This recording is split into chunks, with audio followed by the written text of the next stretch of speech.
Recordemos entonces Lucas, donde nos ha estado llevando en su capítulo 3.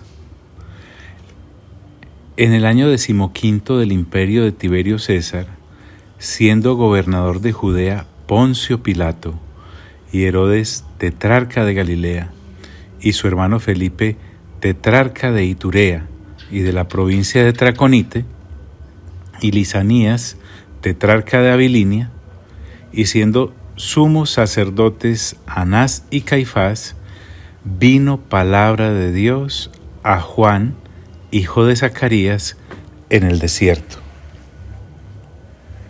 No podemos perder de vista esto.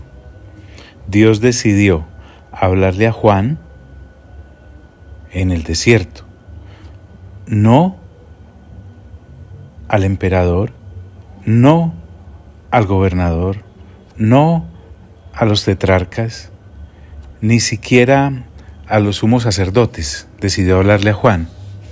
O sea, para efectos de la eternidad y en la escala correcta de valores de Dios, lo que estaba haciendo Tiberio César como emperador no tiene ningún peso para la eternidad. Lo que estaba haciendo Poncio Pilato como gobernador no tiene ningún peso para la eternidad. Lo que estaba haciendo Herodes como tetrarca de Galilea no tiene absolutamente ningún peso o valor hacia la eternidad en la escala de Dios.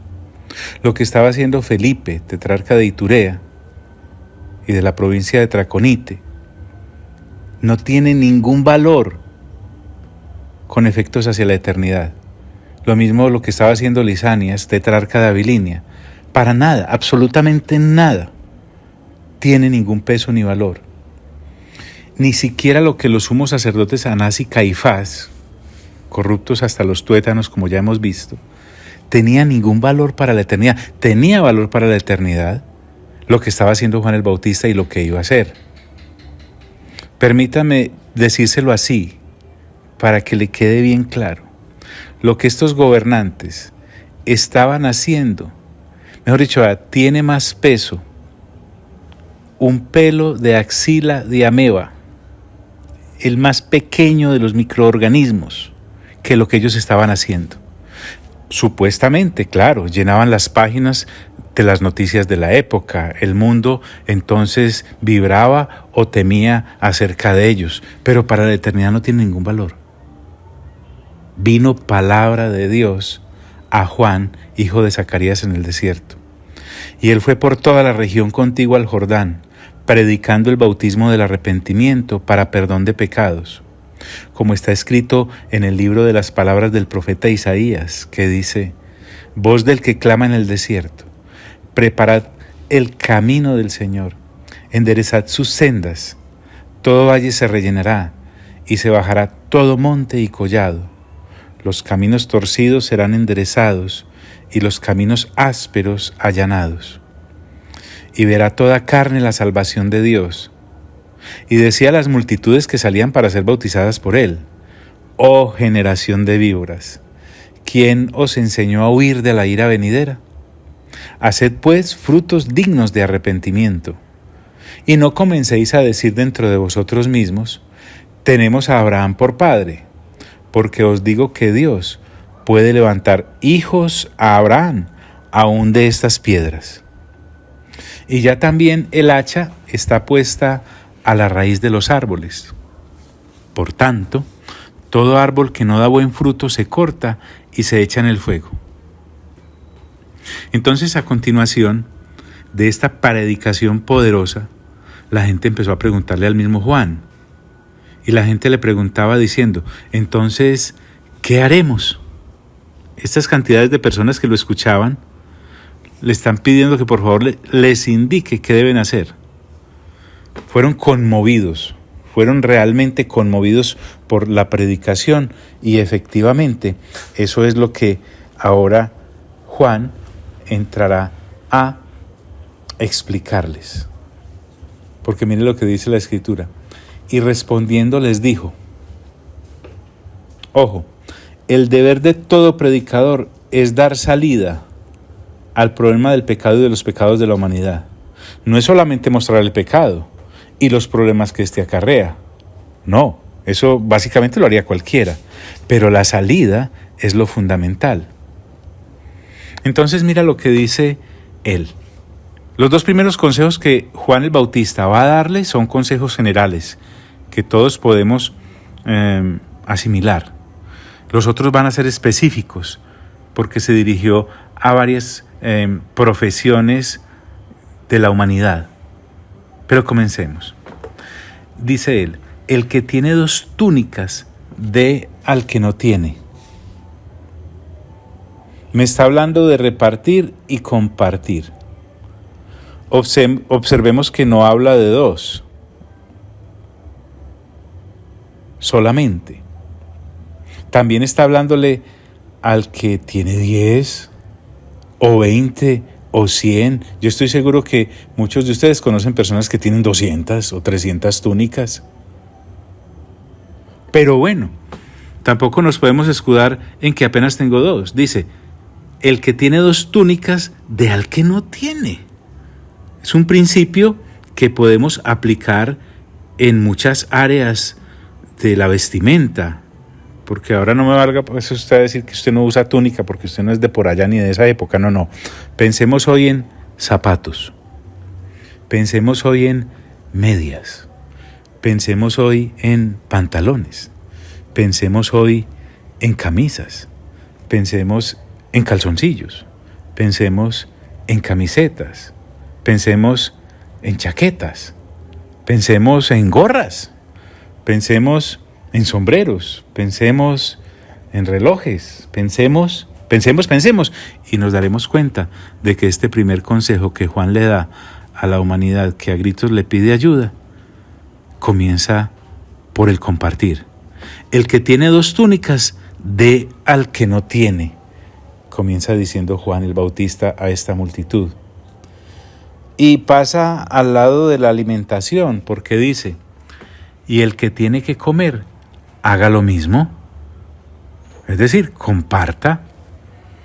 Nosotros podemos compartir mercados, podemos compartir alimentos, podemos compartir bonos para que la gente vaya a hacer su provisión, podemos invitar gente a comer. Realmente el compartir y repartir nos abre la puerta para poder recibir. Varias veces he dicho, miren, cuando uno ve que se está agotando la comida en la alacena, no guarde esa librita de arroz ni la tase para 15 días. Hágala toda y compártala con alguien. Invite a alguien a comer. ¿Para qué? Para que entonces Dios pueda también proveerte a ti.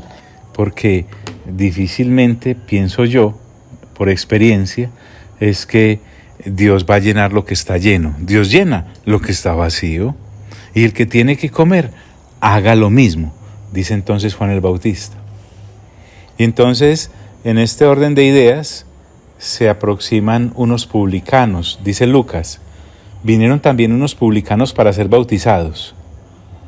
Unos, no todos. Los publicanos eran cobradores de impuestos para los romanos, eran despreciados por todo el mundo. ¿Por qué? Porque colectaban para los invasores, que eran los romanos, y además exigían más de lo debido. Sin embargo, vinieron para ser bautizados, es decir, fueron sinceros muchos de ellos en esto. Vinieron porque Juan estaba predicando el bautismo del arrepentimiento. Y miren lo que le dijeron, qué respeto, maestro, reconocen a Juan como maestro. ¿Qué haremos? Guíenos, por favor, es lo que están diciéndole. Y él les dijo, no exijáis más de lo que os está ordenado. No exijáis más. Entonces, Juan, el Bautista, nos está presentando el rasero para los funcionarios públicos honestos. Entonces, a estos que venían a bautizarse, les está diciendo que un fruto digno de arrepentimiento para ellos es no seguir cobrando más. ¿Por qué? Porque exigir más de lo que está ordenado es ilícito. Eso le dijo a los funcionarios públicos, aplicable hoy en día más que nunca. Así que si algún funcionario público viene para decirte, ¿qué hago para ser creyente?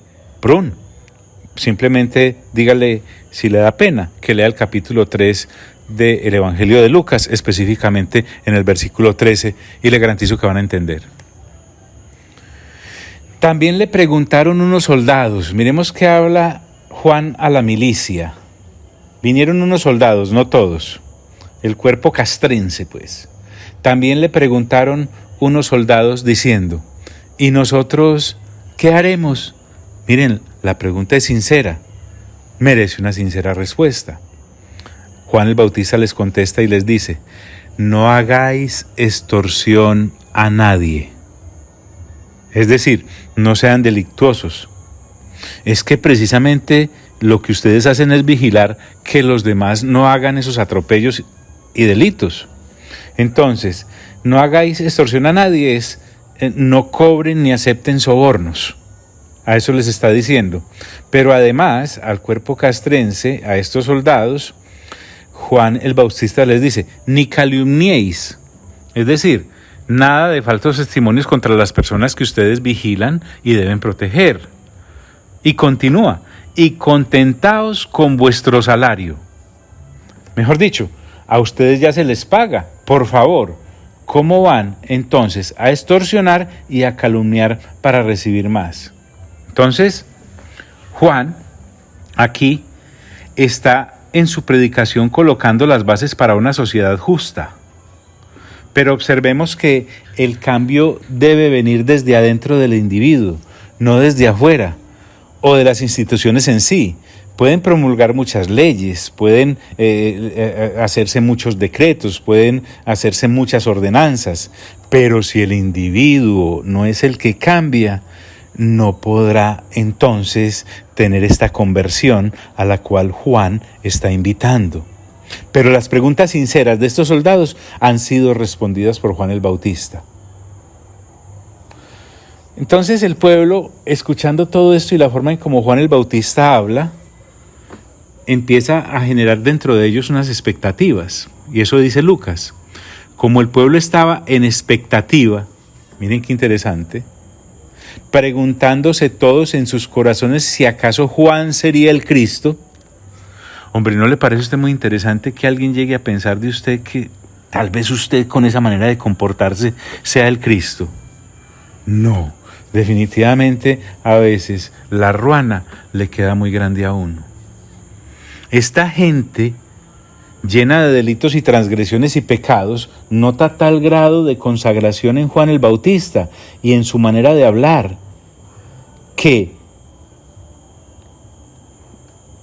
la duda que tienen es, ¿será este el Cristo? ¿Será este el Mesías? ¿Será este el ungido? Entonces miren por qué les digo que lo que hacían los gobernantes citados al principio no tiene ningún peso para la eternidad, porque de Tiberio César nunca dijeron, hombre, este tipo, ¿será este el Cristo? O de Poncio Pilato, hombre, mirando cómo se comporta Poncio, nos pareciera que este es como el Cristo. Nunca. O de Herodes, mucho menos. O de Felipe, tampoco. O de Lisania, no menos. Ahora, uno podría decir, bueno, dentro del cuerpo religioso, ¿alguna vez usted ha encontrado algún escrito en la que la gente que acudía al templo se preguntara, hombre, ese señor Anás será el Cristo? El sumo sacerdote será el Cristo. Hombre, por lo menos como por tener la duda acerca de Caifás, ¿será acaso Caifás el Cristo? Pero de Juan el Bautista sí. Y lo más hermoso es que Juan el Bautista le responde a todos. Le tocó aclarar. Donde Juan se quede callado, eso hubiese traído un problema tremendo, porque entonces hubiese invitado a la gente sin darse cuenta a una herejía o a una mala apreciación.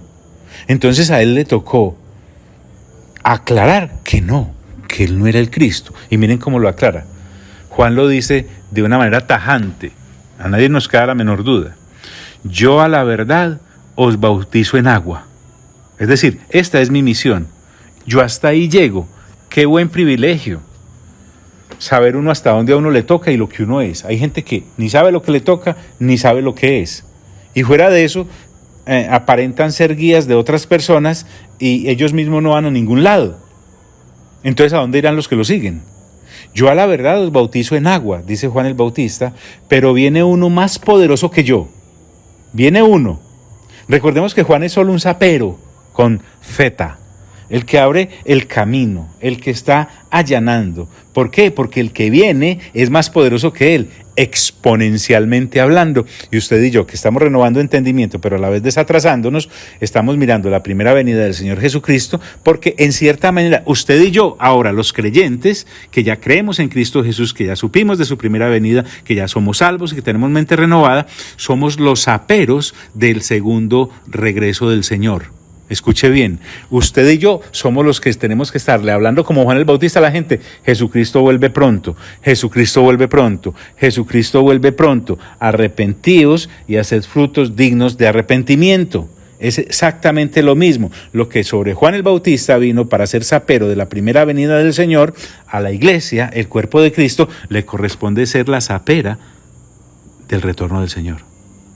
Pero viene uno más poderoso que yo, dice Juan el Bautista, de quien no soy digno de desatar la correa de su calzado. Es que lo que hay implícito en esta declaración de Juan el Bautista va más allá de donde uno quiere ver o puede apreciar. La función de atar y desatar y llevar el calzado del amo era una de las tareas más bajas y humildes de los esclavos. Miren cómo Juan sabe colocar en su sitio a la gente que lo quería promocionar a él a un título que no tenía y que mucho menos era. En Mateo capítulo 3, versículo 11, se nos dice, cuyo calzado yo no soy digno de llevar. ¡Qué hermoso, Juan! O en Marcos 1:7 dice, no soy digno de desatar encorvado la correa de su calzado. Queda claro. Pero viene uno más poderoso que yo, de quien no soy digno de desatar la correa de su calzado. Él os bautizará en Espíritu Santo. ¡Ja!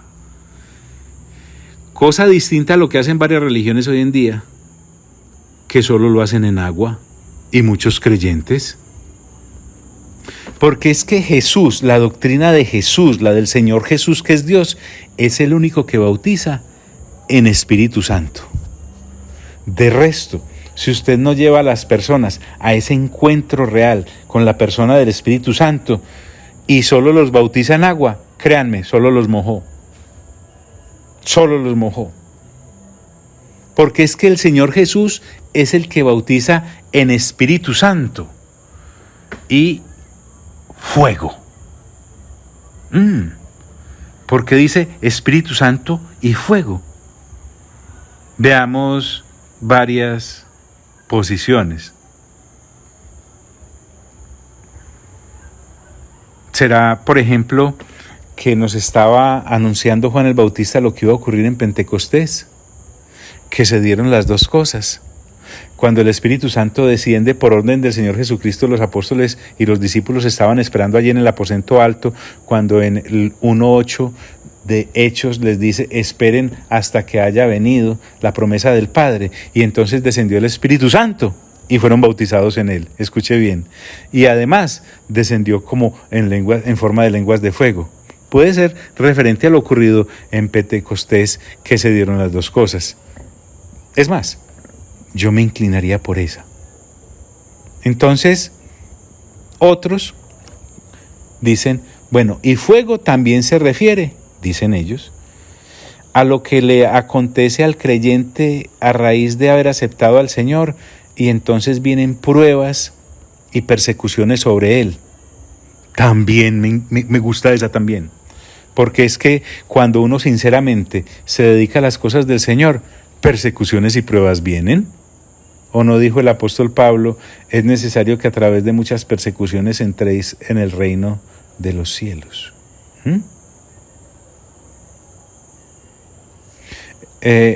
Un comentarista invitado, porque hemos invitado muchos para enriquecer nuestra renovación del entendimiento, Campbell Morgan dice, el Espíritu Santo, os sumergirá en el fuego envolvente de su espíritu, que os quemará y os rehacerá.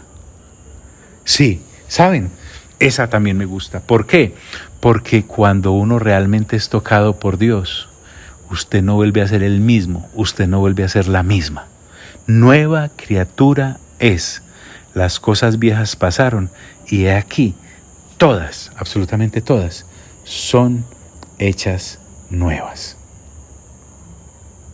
Entonces, cuando Juan el Bautista aclara, ¿quién no es él? Sí sabe muy bien quién es Jesús. Por eso él dice, Juan el Bautista, cuando la gente empezó a preguntarse si él sería el Cristo, yo a la verdad os bautizo en agua. Tan lindo, miren lo que conocedor de sus limitaciones era. Pero viene uno más poderoso que yo. Juan tenía poder, sí, pero no como el del que venía, de quien no soy digno de desatar la correa de su calzado. Es que Juan el Bautista consideraba un honor ser esclavo de Jesucristo. Y nosotros también debemos considerar un honor ser esclavos, testigos, mártires del Señor Jesucristo, de quien no soy digno de desatar la correa de su calzado. Él os bautizará en Espíritu Santo y fuego. Pero va más allá en su predicación, acerca de ese que es más poderoso que él, acerca de ese que bautizará en Espíritu Santo y fuego, o con el Espíritu Santo y fuego, o en el Espíritu Santo y fuego. Dice también, su aventador, o sea, el aventador del que viene. Vamos a ver qué es un aventador. Su aventador está en su mano. Es una horquilla para aventar. Los cultivadores saben de qué estoy hablando. Usted podrá notar que luego de recogerse el trigo ya trillado, lo colocan en un lugar donde la brisa sopla. Y entonces con esa horquilla el trigo es lanzado, es aventado, para que esa brisa se lleve la paja y el grano caiga al suelo y entonces pueda ser utilizado. Una vez escuché que por lo general estas horquillas son de 5 garfios. Es una horquilla, dicen algunos, que es como de 5 garfios, otro que de 2. Si es de 5, me gustaría mucho esta alegoría, porque resulta que en Efesios capítulo 4, versículo 11, se nos habla de los ministerios en la iglesia del Señor: apóstoles, profetas, evangelistas, pastores y maestros. Esa sería la horquilla de 5 garfios con las que los creyentes son aventados a través de la exposición correcta de cada uno de esos ministerios en cuanto al evangelio del reino, para quitar toda paja de falsa doctrina y de quejumbres y de caprichos en los creyentes, y quede entonces aquel ser humano que puede escalar hasta la estatura de la plenitud de Cristo Jesús como cuerpo del Señor. Entonces realmente las horquillas del Señor son los 5 ministerios que deben ser usados para limpiar el trigo del Señor, que son sus creyentes. Me gusta entonces esa alegoría, si es cierto que algunas horquillas traen 5 dedos. Su aventador está en su mano, vuelvo al punto, en la del que es más poderoso que Juan, y limpiará su era. Cuando está hablando de limpiar la era es porque la va a limpiar completamente. Cuando me dice su, es porque es la era del Señor. El Señor no viene a recoger lo que no sea de Él o a limpiar lo que no sea de Él. Entonces recordemos que la era un lugar para el grano trillado cerca de las villas. Y las villas, pues para que no se asuste, eran pueblos sin murallas. Entonces, el asunto es que el nuevo trigo, esto me lo averigüé con un cultivador, se apilaba a una profundidad más o menos de 50 centímetros. Mire qué interesante. Y luego un par de bueyes tiraban una tabla trilladora sobre los cereales. La trilladora por lo general era manejada por una mujer o por niños. Era una tabla que se pasaba por encima del grano y era adentada con pedazos de piedra o de metal adheridos. Entonces los dientes de esa tabla desgarraban el grano, mientras que las patas de los bueyes los aplastaban. A eso se refiere cuando dice: su aventador está en su mano y limpiará su era. Entonces, lo que nos está hablando Juan el Bautista en su predicación es que el Señor viene a tratar con el ser humano, y para poderlo usar lo debe limpiar, y para poderlo usar lo debe recoger, y para poderlo usar lo debe trillar. Y agrega Juan el Bautista: y recogerá el trigo en su granero. Es decir, después de todo lo anterior, de aventarlo, de limpiarlo, comienza a recogerlo. Y note que Juan el Bautista dice: su granero, el de él, en el depósito de Dios. Ahora, ¿qué hace el que tiene el aventador, que es más poderoso que Juan el Bautista, que viene a limpiar y a recoger, con lo que no se usa? Dice: y quemará la paja en fuego que nunca se apagará. Es decir, lo que no sirve, el ser humano que no se acogió a la dispensación de Dios en Cristo Jesús, va a arder en un fuego, digámoslo así, inapagable. Nunca se apagará. Esa es la predicación sincera de Juan el Bautista, concreta, al punto, para usar un término agrícola, al grano.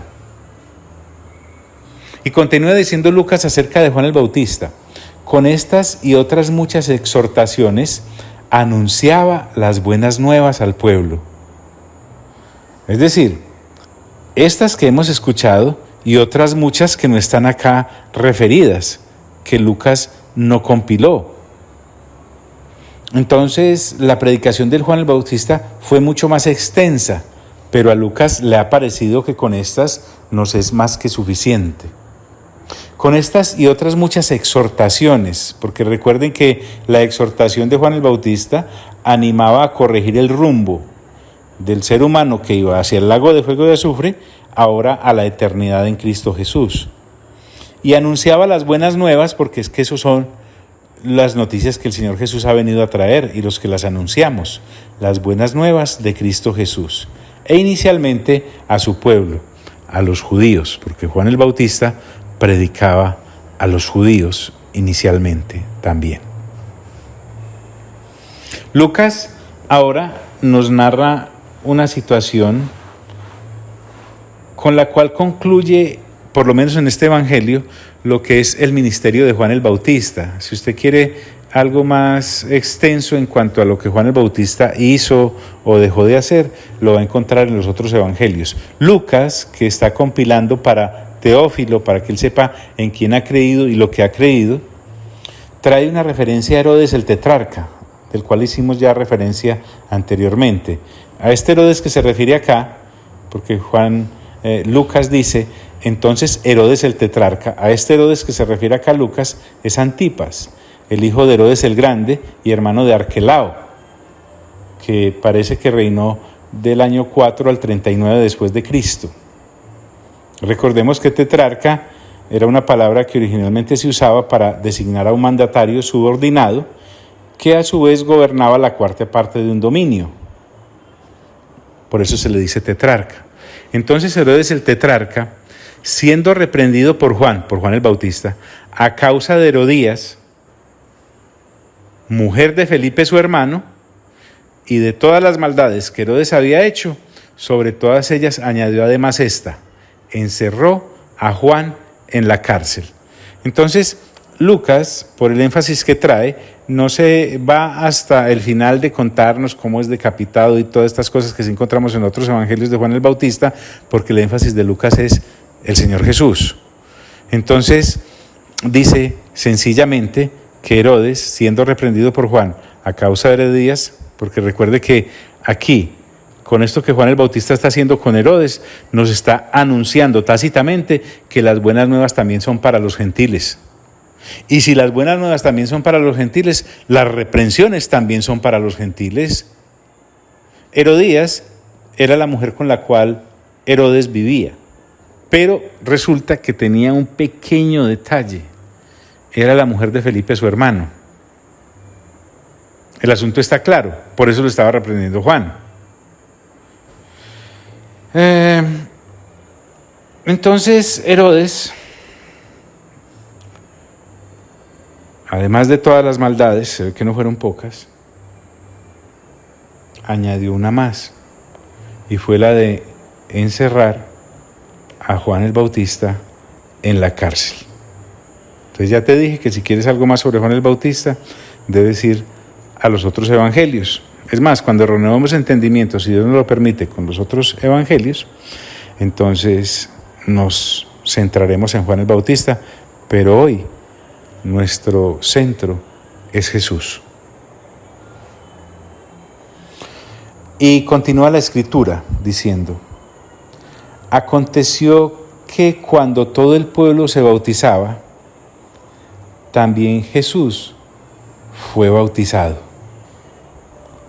Ahora Lucas viene y nos coloca nuevamente en la persona que debe ser nuestro objetivo de adoración, nuestro objeto de alabanza, el que nos sabe, mejor dicho, del que Juan no era digno de encorvado desatar el cordón de su calzado, ese, el que tiene el aventador en su mano, el que va a limpiar su era, el que va a recogerla en graneros el trigo.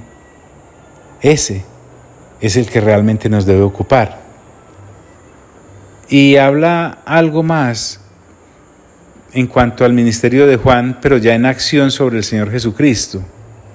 Mire qué interesante, que en el contexto que venimos hablando, publicanos fueron a ser bautizados, soldados fueron a ser bautizados, una multitud de gente llegó para ser bautizada. ¿Y saben quién aparece en escena?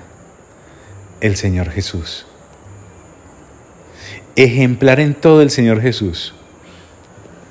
Miren, el que no tenía nada de qué arrepentirse, dio ejemplo al bautizarse.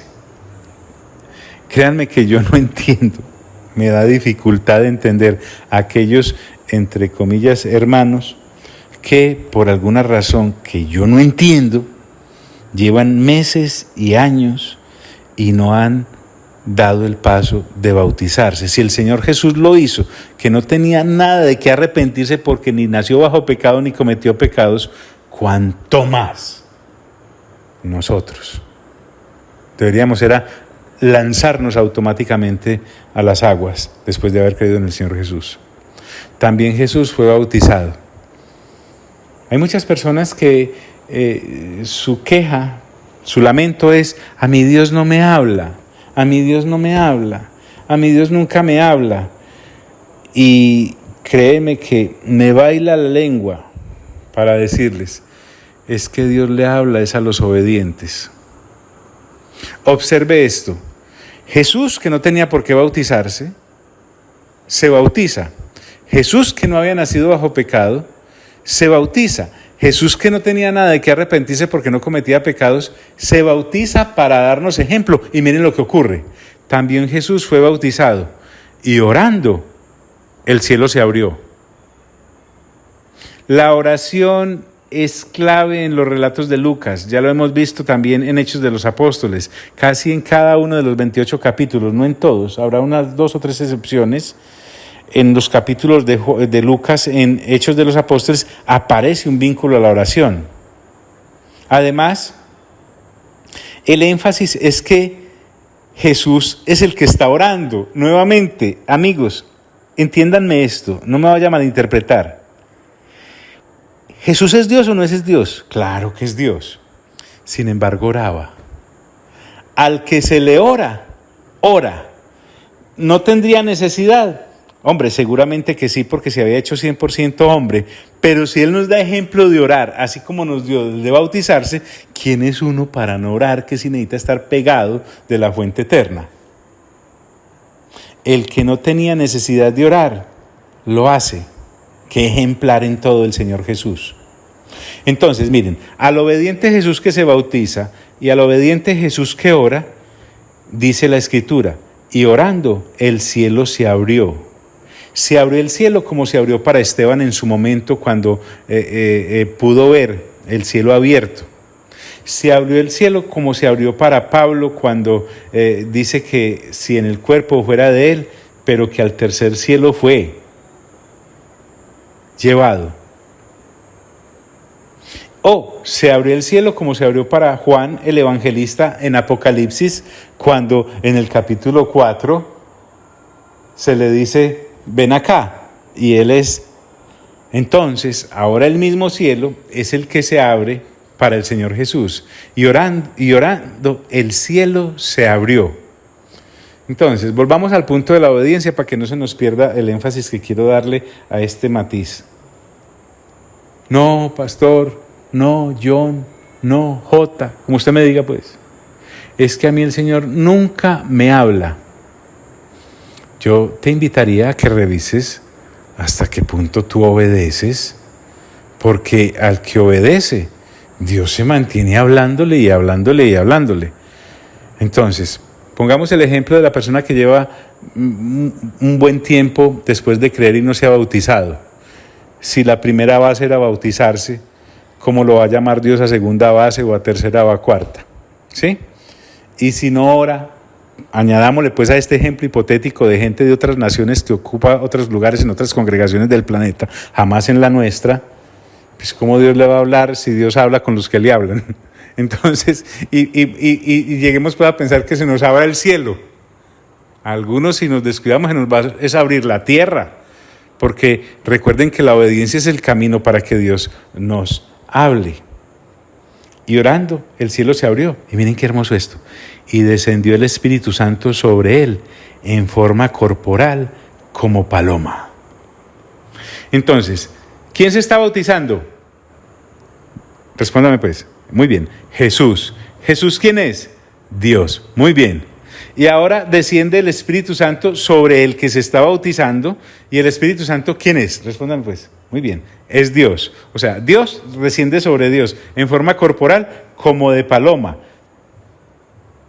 Es decir, aquí Lucas, que es médico, me está contando que el Espíritu Santo puede tomar la forma que le provoque.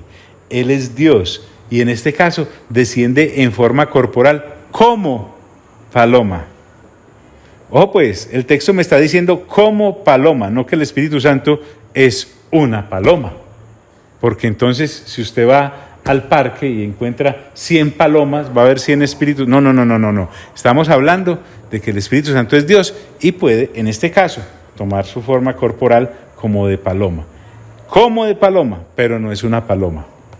Bueno, y vino una voz del cielo que decía, ojo pues, aleluya, tú eres mi Hijo amado, en ti tengo complacencia. Tú eres, es decir, en continuo presente. No es, tú fuiste antes de encarnarte, no. Es, tú eres solamente ahora que te has encarnado, y tampoco le está diciendo, tú serás, entonces cuando resucites y vuelvas a ascender. No. El tú eres está en continuo presente. Y cuando dice mi Hijo, es porque está hablando ¿quién? Dígalo. El Padre. Porque el Espíritu Santo ha descendido en forma corporal como paloma, y el que está sobre la tierra es el Señor Jesús. Los tres, es decir, ahora el Padre, quien es Dios, le dice, tú eres mi Hijo amado. Oh, por fin volvimos al ágape. Por favor, el ágape no lo debemos perder de vista. Escuche. Porque el ágape también es el aceite de la relación del Padre, del Hijo y del Espíritu Santo. Ellos se entienden en el ágape. Entonces le dice, tú eres mi hijo amado, en ti tengo complacencia. ¿Esto qué quiere decir? En ti le está diciendo, eres la expresión de todo lo que quiero. O sea, si usted quiere saber qué quiere el Padre, no es sino que mire a Jesús. En ti tengo complacencia. Complacencia me está diciendo que Jesús es la satisfacción del Padre. Ya lo decía Isaías 42:1 cuando dice, he aquí mi siervo, yo le sostendré, mi escogido, en quien mi alma tiene contentamiento. He puesto sobre él mi espíritu. Él traerá justicia a las naciones. Quiero acabar este capítulo. Cuando volvamos a pasar renovando entendimiento con Lucas, ahondaremos más seguramente. Pero quiero leerte de corrido esos últimos versículos. También Jesús fue bautizado, y orando, el cielo se abrió, y descendió el Espíritu Santo sobre él en forma corporal como paloma. Y vino una voz del cielo que decía, tú eres mi Hijo amado, en ti tengo complacencia. Ahora Juan, que está informando y notificando muy bien a Teófilo, le dice, Jesús mismo, al comenzar su ministerio, era como de 30 años. Le llegó el tiempo al Señor Jesús. 30 años, escuche bien, era la edad en que los sacerdotes y levitas comenzaban su servicio. También era la edad legal para que los escribas enseñaran.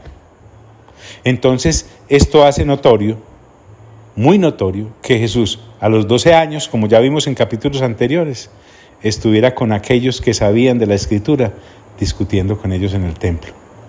Pero esperó 30 años. Jesús mismo al comenzar su ministerio era como 30 años, como de 30 años.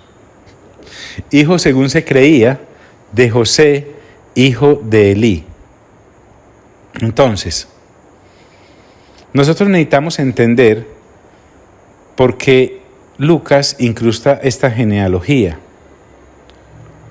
Vamos a ver que Lucas va desde Cristo hasta Adán, él retrocede.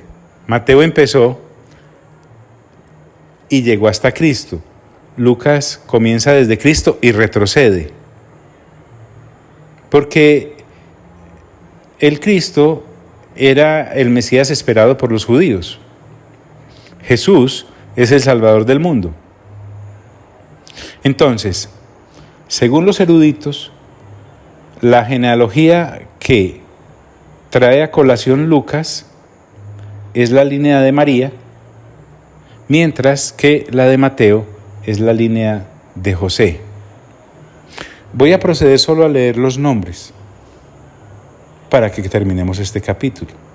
Hijo según se creía de José, hijo de Elí, hijo de Matat, hijo de Leví, hijo de Melquí, hijo de Janá, hijo de José, hijo de Matatías, hijo de Amós, hijo de Nahum, hijo de Esli, hijo de Nagai, hijo de Maat, hijo de Matatías, hijo de Semei, hijo de José, hijo de Judá, hijo de Joana, hijo de Resa, hijo de Zorobabel, hijo de Salatiel, hijo de Neri, hijo de Melqui, hijo de Adi, hijo de Cosam, hijo de Elmodam, hijo de Er, hijo de Josué, hijo de Eliezer, hijo de Jorim, hijo de Matat, hijo de Leví, hijo de Simeón, hijo de Judá, hijo de José, hijo de Jonán, hijo de Eliakim, hijo de Melea, hijo de Mainán, hijo de Matatá, hijo de Natán, hijo de David, hijo de Isaí, hijo de Obed, hijo de Booz, hijo de Salmón, hijo de Naasón, hijo de Aminadab, hijo de Aram, hijo de Esrom, hijo de Fares, hijo de Judá, hijo de Jacob, hijo de Isaac, hijo de Abraham, hijo de Taré, hijo de Nacor, hijo de Serug, hijo de Ragau, hijo de Peleg, hijo de Eber, hijo de Sala, hijo de Cainán, hijo de Arfaxad, hijo de Sem, hijo de Noé, hijo de Lamec, hijo de Matusalén, hijo de Enoc, hijo de Jared, hijo de Mahalaleel, hijo de Cainán, hijo de Enos, hijo de Sed, hijo de Adán, hijo de Dios.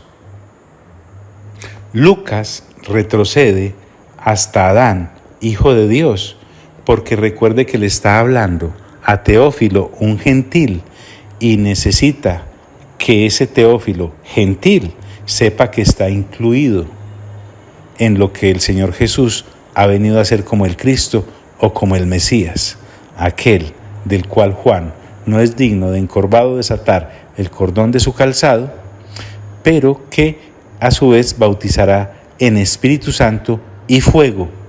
Y el aventador está entonces en sus manos para limpiar su era, la suya, la de él.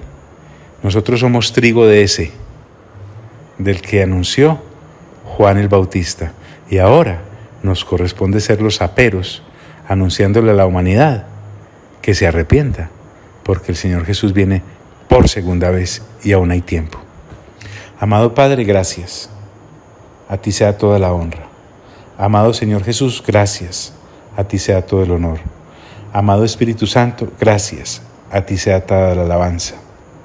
Y a ustedes tres, por los siglos de los siglos de los siglos. Amén.